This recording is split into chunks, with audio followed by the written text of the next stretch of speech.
Hi, I'm Heather, and I'm the yearbook advisor at Baldwin Park High School.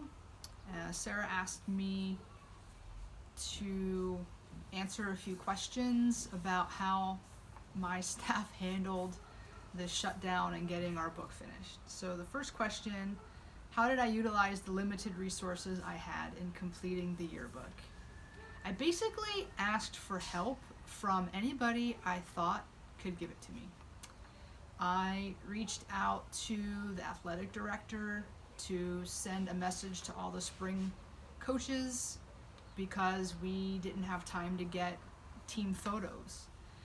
So, and we had 0 for boys JV tennis, like no photos at all. So he sent out the email. I got one response from the baseball coach who happened to have informal team photos for both varsity and JV. Those were good enough. And so I reached out to the athletic director. I reached out to other colleagues. The old yearbook advisor at school, hey, do you have any ideas? I reached out to parents who had bought pages in the book, senior ads. We had just gotten our fall and winter team photos from the photographer on March 10th, and March 10th was the last day of any kind of competitions, and then we were gone March 13th, so we didn't have a lot of time to gather names for the photos. So naming all the boys in the varsity football photo was, oh my gosh, such a chore. There were probably 9 of us working to get all those names, and I reached out to parents who had bought pages, and we got it done. So I also reached out to my staff members. I was in quite the panic. The first week we were out of school.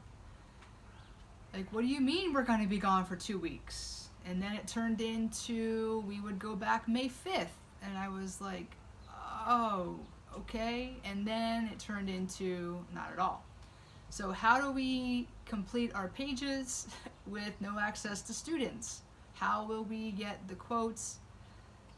One of my staff members is a swimmer, so he was able to reach out to the swim team to get the team photos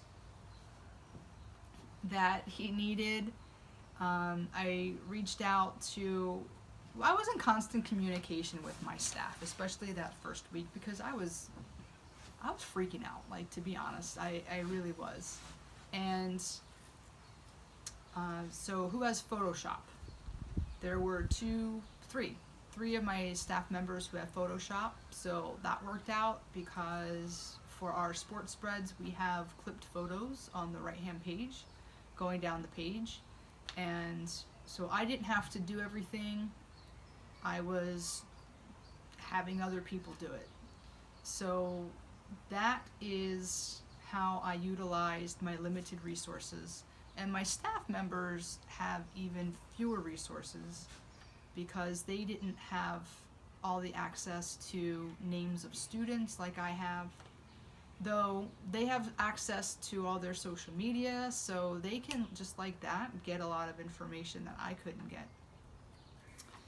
How did I communicate with my staff to get the pages completed? My staff and I communicate outside of class via remind.com. So, like I said, I was in constant communication with most of them.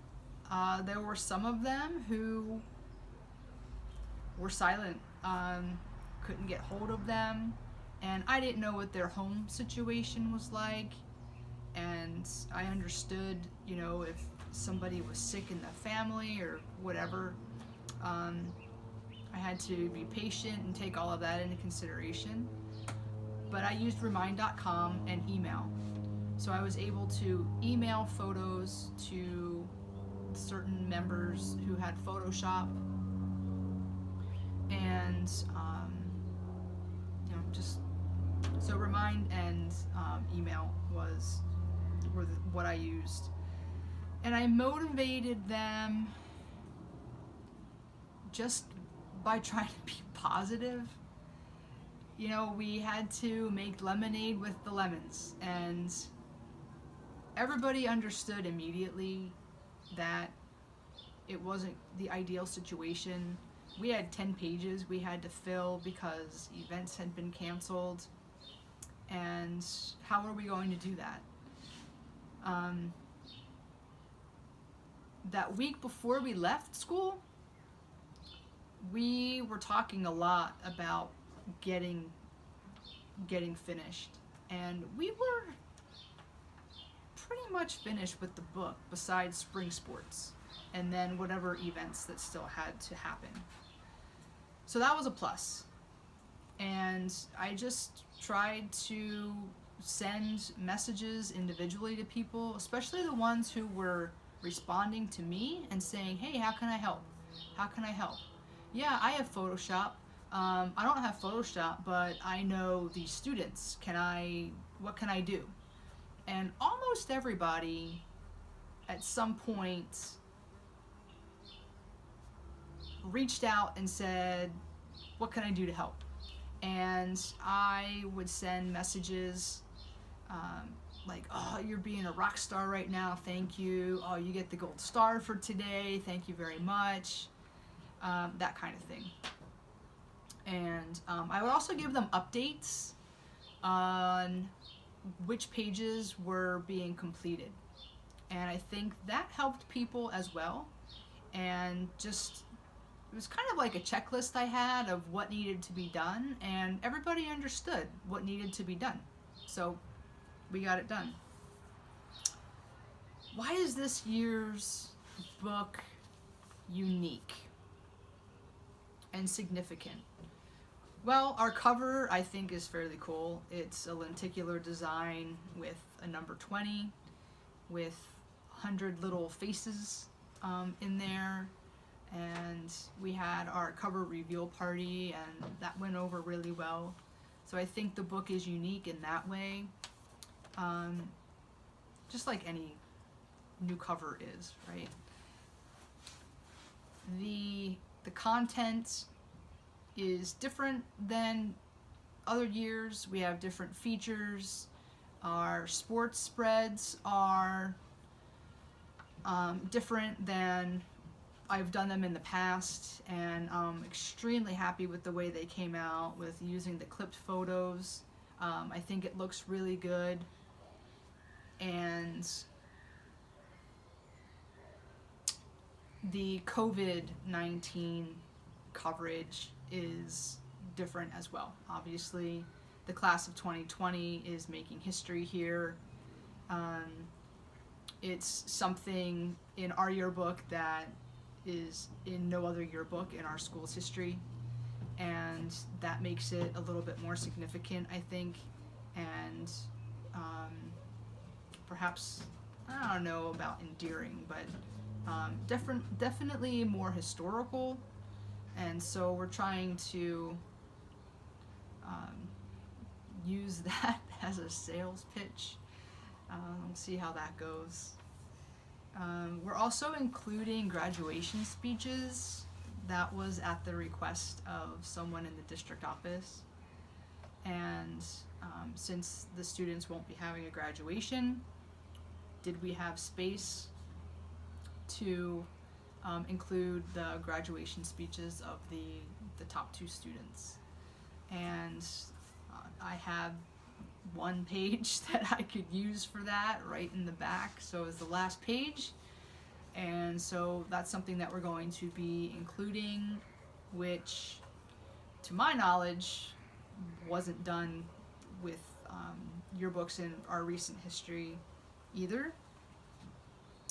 And then advice from my experience. Ask for help. If you can ask for help, ask for help. And I realized that I couldn't do it all on my own, and I didn't want to. It's not my book. I like to think of it as my book. But it's not my book. And it's the book of the school. and my staff members are the ones who should be working harder than I'm working on the book. And if you're creative and you dig into that creativity and the staff members are contributing and they're talking and coming together, then it'll get done. It'll get done. And you know what? If it's not perfect, that's okay, because it's never perfect anyway. But I understand that this year it may be a lot less perfect than in years past, and that's okay too. There was a point where I had to say, I'm finished. For example, we had no boys JV tennis pictures at all. And I just decided to stop asking. I couldn't just create boys tennis JV pictures, right? So, and with the boys, with the JV football photo, that was the last team photo we had to get names. And one of my students said, hey, we can try and get the names and we can ask this and this. And then I asked that student, are you willing to take the lead on that? Because by this point I was exhausted, and that student said, well, no. And I said, okay, so I'm drawing that line. We're sorry, and that's just how it is. And people are just going to have to understand, and they will. They will. Everything got canceled, right? Starting March 10th, everything was canceled. So what could you do? You did your best. So I'd like to say, just keep your chin up and everything will be good. All right, thanks. Bye.